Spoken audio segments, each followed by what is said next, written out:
وَكَذَلِكَ فَتَنَّا بَعْضَهُم بِبَعْضٍ لِيَقُولُوا أَهَؤُلَاءِ مَنَّ اللَّهُ عَلَيْهِم مِّن بَيْنِنَا أَلَيْسَ اللَّهُ بِأَعْلَمَ بِالشَّاكِرِينَ وَإِذَا جَاءَكَ الَّذِينَ يُؤْمِنُونَ بِآيَاتِنَا فَقُلْ سَلَامٌ عَلَيْكُمْ كَتَبَ رَبُّكُمْ عَلَى نَفْسِهِ الرَّحْمَةَ أَنَّهُ مَنْ عَمِلَ مِنكُمْ سُوءًا بِجَهَالَةٍ ثم تاب من بعده وأصلح فأنه غفور رحيم وكذلك نفصل الآيات ولتستبين سبيل المجرمين قل إني نهيت أن أعبد الذين تدعون من دون الله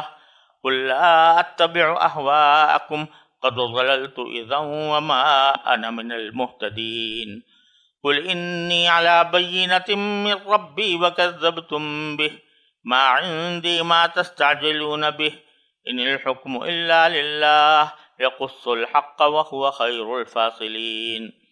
قل لو أن عندي ما تستعجلون به لقضي الأمر بيني وبينكم والله عليم بالظالمين۔ یہ سورہ انعام کی آیت نمبر 53 سے آیت نمبر 58 تک میں نے آپ کے سامنے تلاوت کی ہے۔ اس میں مضمون وہی چل رہا ہے جو پچھلی آیات میں تھا کہ کافر لوگ یہ کہتے تھے رسول کریم صلی اللہ علیہ وسلم سے کہ آپ کے ساتھ ایسے لوگ لگے ہوئے ہیں جو کم رتبہ ہیں، غریب ہیں، ان کو آپ ہٹا دیں تو ہم آپ کی بات سننے کو تیار ہیں۔ حضرت علامہ ابن جریر رحمۃ اللہ علیہ جو امام المفسرین کہلاتے ہیں، انہوں نے ایک روایت نقل کی ہے کہ کفار قریش کے کچھ سردار عتبہ، شیبہ بن ربیعہ، مطعم ابن عدی اور حارث بن نوفل وغیرہ نبی کریم صلی اللہ علیہ وسلم کے چچا ابو طالب کے پاس آئے اور کہا کہ آپ کے بھتیجے محمد صلی اللہ علیہ وسلم کی بات سننے اور ماننے سے ہمارے لیے ایک رکاوٹ یہ بھی ہے کہ ان کے ارد گرد ہر وقت وہ لوگ رہتے ہیں جو یا تو ہمارے غلام تھے، ہم نے ان کو آزاد کر دیا تھا، یا وہ لوگ ہیں جو ہمارے ہی رحم و کرم پر زندگی گزار رہے تھے۔ ان حقیر و ذلیل لوگوں کے ہوتے ہوئے ہم ان کی مجلس میں شریک نہیں ہو سکتے۔ آپ ان سے کہہ دیں کہ اگر ہمارے آنے کے وقت وہ ان لوگوں کو مجلس سے ہٹا دیا کریں تو ہم ان کی بات سنیں اور غور کریں۔ ابو طالب نے جب نبی کریم صلی اللہ علیہ وسلم سے ان لوگوں کی یہ بات نقل کی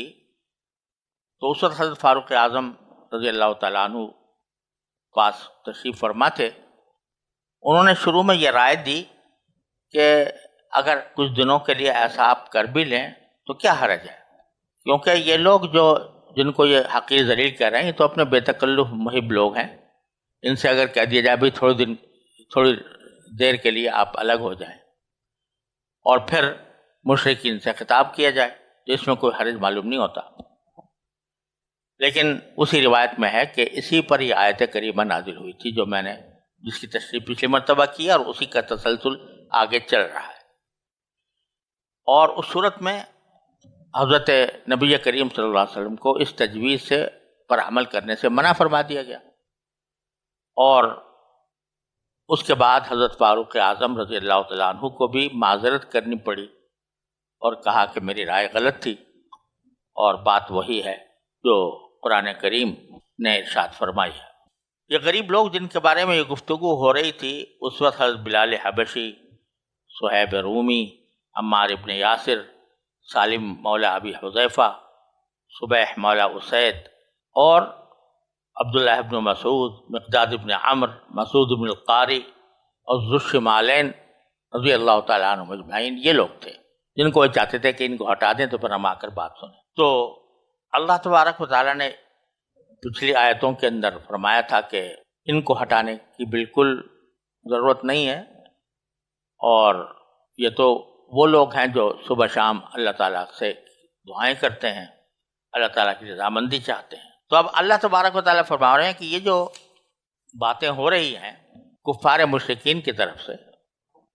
یہ تو در حقیقت کذالک فتننا بعضهم ببعض، اسی طرح ہم نے آزمایا ہے کچھ لوگوں کو دوسرے لوگوں کے ذریعے۔ اس کی تفسیر آگے آنے والی ہے، پہلے ان آیات کا ترجمہ پیش کرتا ہوں۔ فرمایا کہ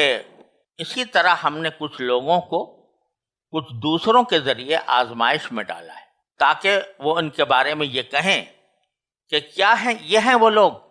جن کو اللہ نے ہم سب کو چھوڑ کر احسان کرنے کے لیے چنا ہے۔ کیا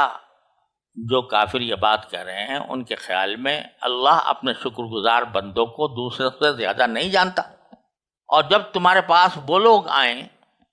جو ہماری آیتوں پر ایمان رکھتے ہیں تو ان سے کہو سلامتی ہو تم پر، تمہارے پروردگار نے اپنے اوپر رحمت کا یہ معاملہ کرنا لازم کر لیا ہے کہ اگر تم میں سے کوئی نادانی سے کوئی برا کام کر بیٹھے پھر اس کے بعد توبہ کر لے اور اپنی اصلاح کر لے تو اللہ بہت بخشنے والا بڑا مہربان ہے۔ اور ہم اسی طرح نشانیاں تفصیل کے ساتھ بیان کرتے ہیں تاکہ سیدھا راستہ بھی واضح ہو جائے اور تاکہ مجرموں کا راستہ بھی کھل کر سامنے آ جائے۔ اور قل، آپ کہہ دیجئے کہ انی نہیت ان اعبد الذین تدعون من دون اللہ، اے پیغمبر ان سے کہو کہ تم اللہ کے سوا جن جھوٹے خداؤں کو پکارتے ہو مجھے ان کی عبادت کرنے سے منع کیا گیا ہے۔ کہو کہ میں تمہاری خواہشات کے پیچھے نہیں چل سکتا، اگر میں ایسا کروں گا تو گمراہ ہوں گا اور میرا شمار ہدایت یافتہ لوگوں میں نہیں ہوگا۔ کہو کہ مجھے اپنے پروردگار کی طرف سے ایک روشن دلیل مل چکی ہے جس پر میں قائم ہوں اور تم نے اسے جھٹلا دیا ہے۔ جس چیز کے جلدی آنے کا تم مطالبہ کر رہے ہو وہ میرے پاس موجود نہیں ہے۔ حکم اللہ کے سوا کسی کا نہیں چلتا، وہ حق بات بیان کر دیتا ہے اور وہی سب سے بہتر فیصلہ کرنے والا ہے۔ کہو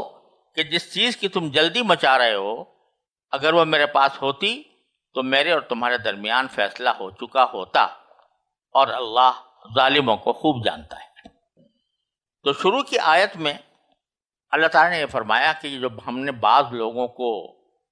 امیر بنا دیا ہے، بعض کو غریب بنا دیا ہے اپنی حکمت اور اپنی مصلحت کے مطابق۔ اصل حکمت اور مصلحت تو اللہ تبارک و تعالیٰ خود ہی جانتے ہیں کیا کیا مصلحتیں ہیں، کیا کیا حکمتیں ہیں، لیکن ان میں سے ایک حکمت یہاں اللہ تعالیٰ نے بیان فرمائی کہ ہم نے کچھ لوگوں کو کچھ دوسروں کے ذریعے آزمائش میں ڈالا ہے، کہ مثلا جو امیر ہیں اور دولت مند ہیں ان کو آزمائش میں ڈالا ہے کہ وہ اس دولت کی وجہ سے وہ اکڑتے پھرتے ہیں، دوسروں پر رعب جماتے ہیں، اور کیا دوسروں کو غریب لوگوں کو حقیر سمجھتے ہیں، یا یہ کہ وہ اس کو اللہ تعالیٰ کی نعمت سمجھ کر اس پر اللہ تعالیٰ کا شکر ادا کرتے ہیں، اور جو کچھ دولت اللہ تعالیٰ نے ان کو دی ہے اس کو دوسروں کی بھلائی کے لیے خرچ بھی کرتے ہیں۔ اگر ایسا ہے تو یہ دولت ان کے لیے نعمت ہی نعمت ہے، اور اللہ تبارک و تعالیٰ اس کے صحیح استعمال کی بنا پر ان کو انشاءاللہ ثواب بھی دے گا۔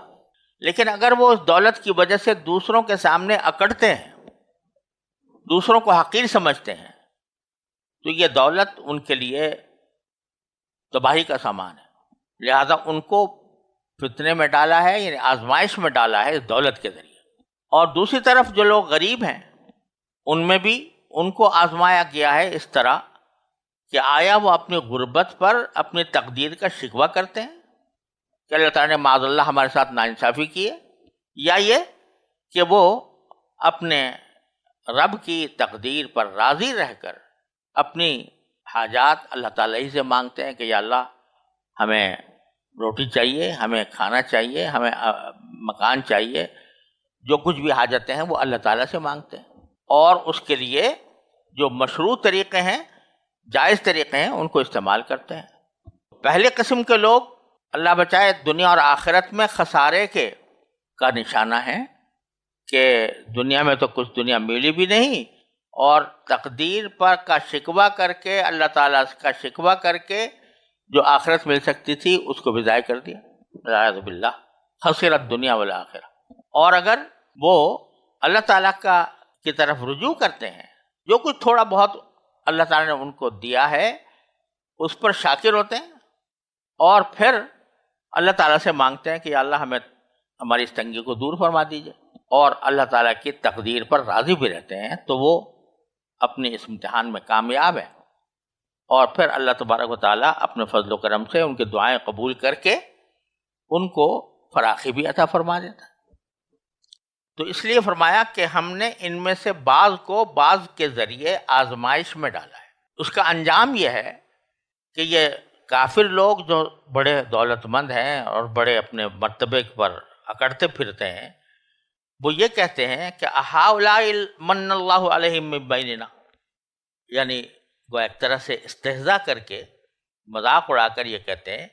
کیا یہ ہیں وہ لوگ، یعنی غربا، کیا یہ ہیں وہ لوگ جن کو اللہ نے ہم سب کو چھوڑ کر احسان کرنے کے لیے چنا ہے؟ احسان کرنے کے لیے یعنی نبی کے پیغمبر کے متبع ہونے کے لیے، بلکہ بعض مرتبہ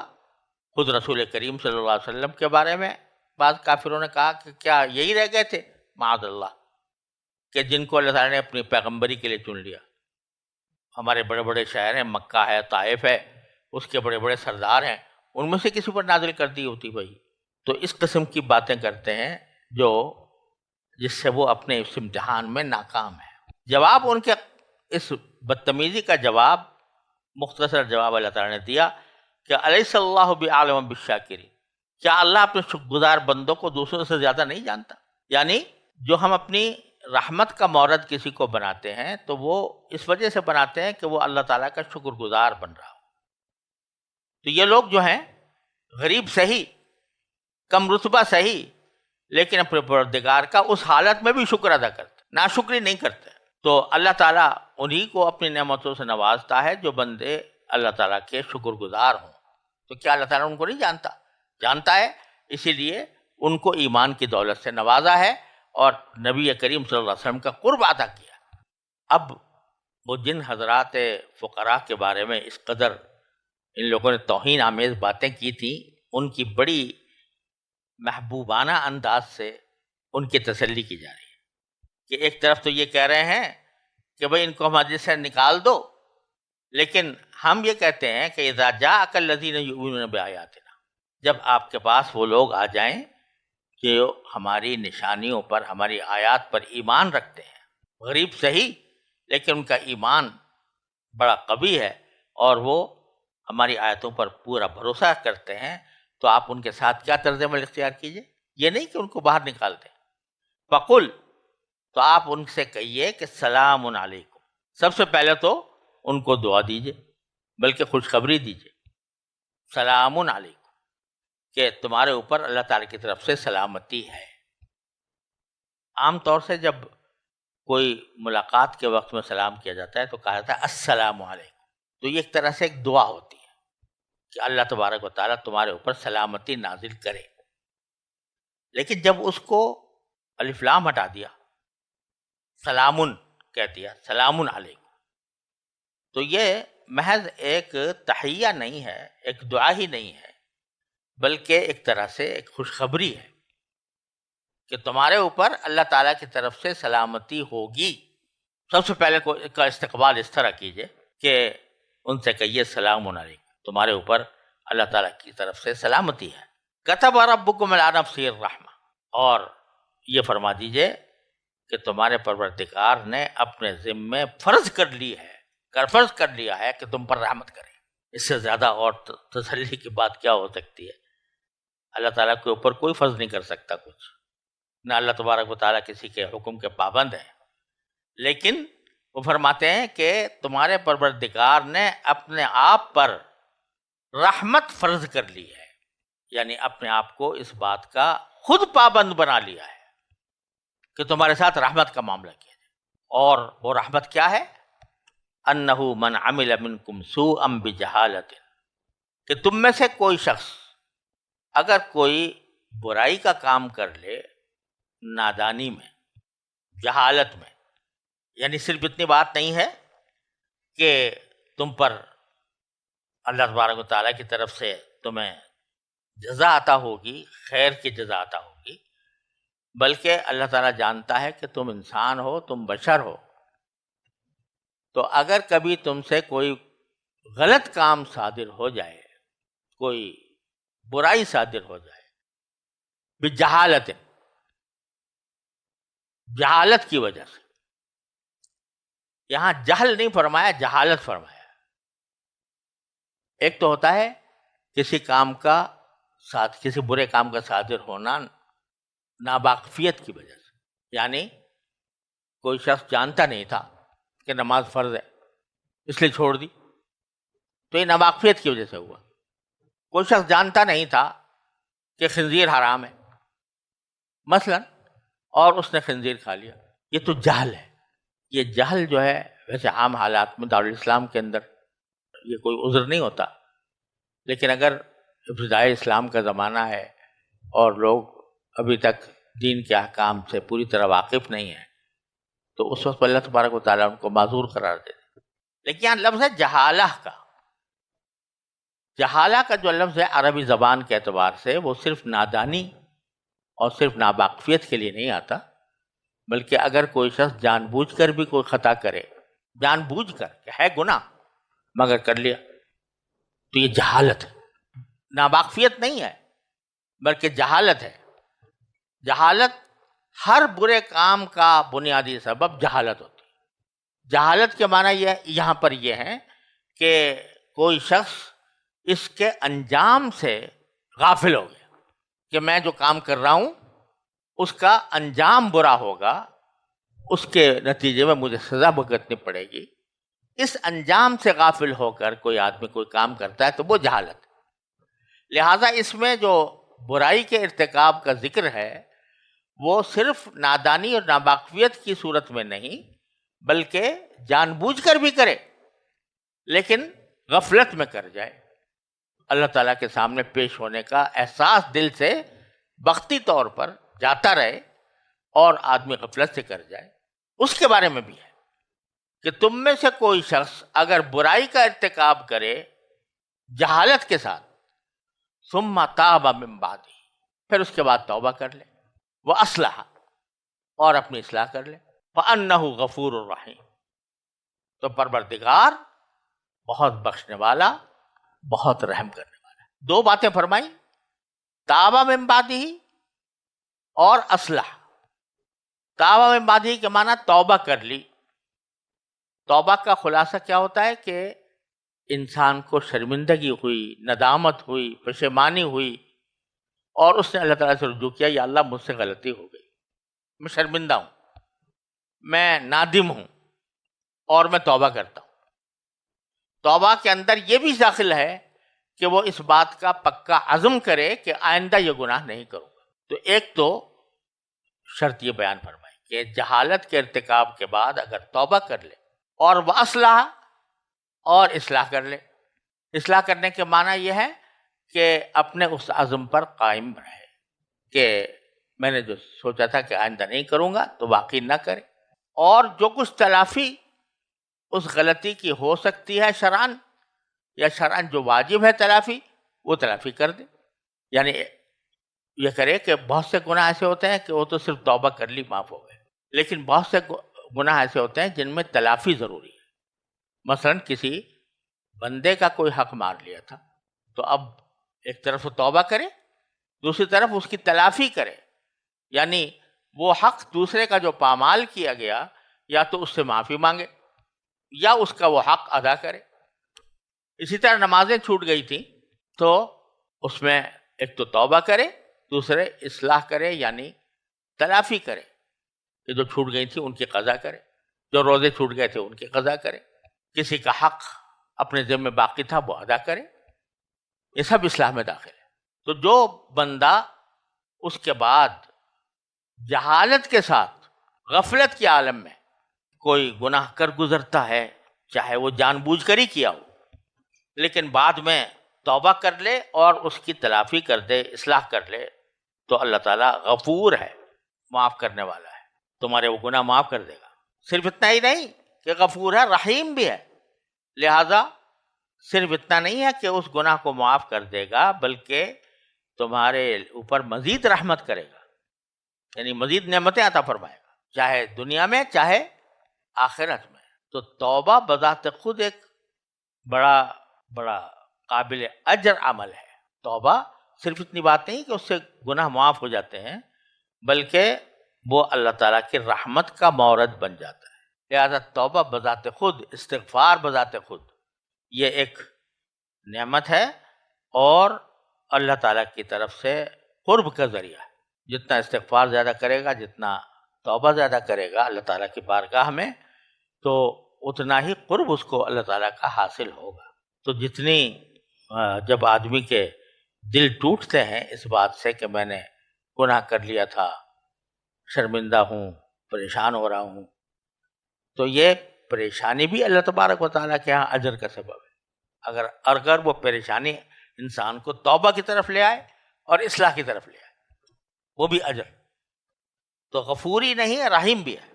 پھر فرمایا وَكَذَلِكَ نُفَصِّلُ الْآيَاتِ، ہم اس طرح تفصیل سے بیان کرتے ہیں، نشانیاں بیان کرتے ہیں تفصیل کے ساتھ۔ وَلِتَسْتَبِينَ سَبِيلُ الْمُجْرِمِينَ، اور تاکہ مجرموں کا راستہ کھل کر سامنے آ جائے۔ یہ عربی زبان کا ایک اسلوب ہے کہ بعض اوقات دو جملے ہوتے ہیں، ان میں سے ایک جملے کو محذوف کر دیا جاتا ہے اور اس جملے پر اگلے جملے کا عطف کر دیا جاتا ہے۔ یہاں بھی وہی صورت ہے۔ یعنی یہ بھی کہا جا سکتا تھا کہ ہم آیتیں تفصیل کے ساتھ بیان کرتے ہیں تاکہ مجرموں کا راستہ کھل کر سامنے آ جائے، لیکن واو لگا دی شروع میں۔ ہم آیتیں بیان کرتے ہیں اور تاکہ مجرمین کا راستہ واضح ہو جائے، تو یہ اس بات پر دلالت کر رہا ہے کہ اس سے پہلے ایک جملہ محذوف ہے۔ وہ کیا؟ کہ لِتَسْتَبِينَ سَبِيلُ الْمُتَّقِينَ یا مؤمنین، وَلِتَسْتَبِينَ سَبِيلُ الْمُجْرِمِينَ، کہ تاکہ سیدھا راستہ واضح ہو جائے اور تاکہ مجرموں کا راستہ بھی کھل کر سامنے آ جائے۔ یہ ہم نے تفصیل، اس سارے پیچھے جو بات کہی گئی ہے اس کا سبق یہ مل رہا ہے کہ بھئی جو مومنین ہیں اور اچھے عمل کرنے والے ہیں ان کا راستہ کیا ہے اور مجرموں کا راستہ کیا ہے۔ پھر آگے اللہ تبارک و تعالیٰ نے جو مقصود ہے توحید پر ایمان لانا اور لوگوں کو ایمان کی دعوت دینا، اس کے بارے میں بیان فرمایا ہے، اور اس میں بار بار قل آ رہا ہے۔ سورہ انعام میں یہ کثرت سے ہے کہ یہ کہہ دو، یہ کہہ دو، یہ کہہ دو۔ وہ اس لیے کہ جو کفار مشرکین ہیں ان کی طرف سے باتیں کی جاتی تھیں، اور کبھی کچھ کہا جاتا تھا، کبھی کہتے تھے کہ بھئی آپ یہ ہمارے بتوں کو کیوں ہم سے جدا کرنا چاہتے ہیں، اور کبھی کہا جاتا تھا کہ یہ ہم پر عذاب لا کر کے دکھا دو، قیامت قائم کر کے دکھا دو۔ کبھی کہا جاتا تھا کہ ہمارے سامنے کوئی معجزات لے کر آؤ۔ تو ہر جگہ قل کہہ کر ان کے مختلف سوالات اور مختلف اشکالات کا جواب دیا گیا ہے۔ تو آگے فرمایا کہ قل انی نہیت ان اعبد الذین تدعون من دون اللہ، آپ ان سے صاف صاف کہہ دیجئے کہ مجھے منع کیا گیا ہے اس بات سے کہ میں ان لوگوں کی عبادت کروں یا ان چیزوں کی عبادت کروں جن کو آپ اللہ کے سوا پکارتے ہو۔ میں تو اللہ ہی کی عبادت کروں گا، اللہ ہی سے دعائیں مانگوں گا، اسی کو مشکل کشا، حاجت روا جو کچھ ہے اسی کو سمجھوں گا۔ تم جن لوگوں کو کہتے ہو کہ ان سے دعائیں مانگو، ان سے حاجتیں مانگو، اس بات سے مجھے اللہ نے منع کر دیا ہے۔ اور قل لا اتبع اہواءکم، کہہ دو کہ میں تمہاری خواہشات کی پیروی نہیں کر سکتا، کہ تم نئے نئے خواہشات لے کر آؤ کہ بھئی یہ کر لو تو ہم مان لیں گے آپ کو، تو میں تمہاری خواہشات کی پیروی نہیں کر سکتا۔ قد ضللت اذا وما انا المهتدین، اگر میں تمہاری خواہشات کے پیچھے چلوں گا تو گمراہ ہو جاؤں گا اور ہدایت یافتہ لوگوں میں میرا شمار نہیں رہے گا۔ قل انی علی بینۃ من ربی وکذبتم بی، آپ ان سے کہہ دیجئے کہ میں تو اپنے پروردگار کی طرف سے، اپنے پروردگار کی طرف سے ایک روشن دلیل مل چکی ہے قرآن کی شکل میں، جس پر میں قائم ہوں، اور تم نے اسے جھٹلا دیا ہے۔ وَكَذَّبْتُمْ بِهِ. تو اب ما عندي ما تستعجلون به، میرے پاس وہ چیز نہیں ہے جس کی تم جلدی مچا رہے ہو کہ عذاب لے آؤ، قیامت قائم کر دو، فلاں معجزہ دکھا دو جلدی سے. تو میرے پاس یہ چیزیں نہیں ہیں، میری قدرت میں نہیں ہے. ان الحکم الا للہ، میری قدرت میں نہیں ہے، اور حکم اللہ کے سوا کسی کا نہیں چلتا. میں بھی اگر فرض کرو چاہوں کہ تمہیں معجزہ دکھا دوں، تمہارے پر عذاب نازل کر دوں یا قیامت کھڑی کر دوں، تو میرے پاس کوئی اختیار نہیں ہے، حکم تو اللہ ہی کا چلتا ہے. ان الحکم الا للہ، یہ ایک ایسا عظیم جملہ ہے، ان الحکم الا للہ، کہ اس کائنات میں حاکمیت صرف اللہ کو حاصل ہے، اس کے سوا کوئی حاکم کہلانے کا حقدار نہیں ہے. اور یہ جو آج کل مغربی نظریات میں، سیکولر نظریات میں جو باتیں کی جاتی ہیں کہ حاکمیت عوام کی ہے، جمہوریت کا اصل تصور یہ ہے عوام حاکم ہے. تو اول تو یہ سمجھ میں نہیں آتا کہ اگر عوام حاکم ہے تو محکوم کون ہے؟ عوامی حاکم، عوامی محکوم، تو محکوم کون ہوا؟ دوسرا یہ کہ عوام کی حاکمیت تسلیم کرنے کا معنی یہ ہے کہ جو عام آدمی کی اکثریت جو بات کہہ دے وہ حق ہے. یہ سب اسلام کے خلاف ہے. اسلام کا دستور یہ ہے ان الحکم الا للہ، حکم تو اللہ کے سوا کسی کا نہیں چلتا. حاکمیت مطلقہ در حقیقت اللہ تعالیٰ کو حاصل ہے. اور اگر کوئی اللہ کا بندہ، نیک بندہ کوئی حاکم بنتا ہے تو اللہ تعالیٰ کی طرف سے، اللہ تعالیٰ کی خلافت میں، اس کی نیابت میں مقام کرتا ہے. لہذا کوئی ایسا حکم وہ جاری نہیں کر سکتا جو اللہ تعالیٰ کے حکم کے خلاف ہے. یقص الحق، وہ حق بات بیان کر دیتا ہے اللہ تعالیٰ. وہوا یقص الحق وہو خیر الفاصلین، اور وہ حق بیان کر دیتا ہے، وہی سب سے بہتر فیصلہ کرنے والا ہے. قل، کہہ دو کہ لو ان عندی ما تستعجلون به لقضی الامر بینی و بینکم، جس چیز کی تم جلدی مچا رہے ہو، چاہے وہ معجزہ دکھانا ہو، چاہے عذاب نازل کرنا ہو، اگر میرے پاس وہ چیز ہوتی تو میرے اور تمہارے درمیان فیصلہ ہو چکا ہوتا. کیا معنی؟ کہ اگر عذاب آ جاتا پھر کیا رہتے تم؟ دنیا میں موجود ہی نہ رہتے. اور اگر کوئی معجزہ دکھا دیا جاتا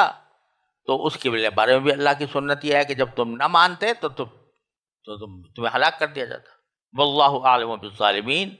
اور اللہ ظالموں کو خوب جانتا ہے. وصلی اللہ تعالی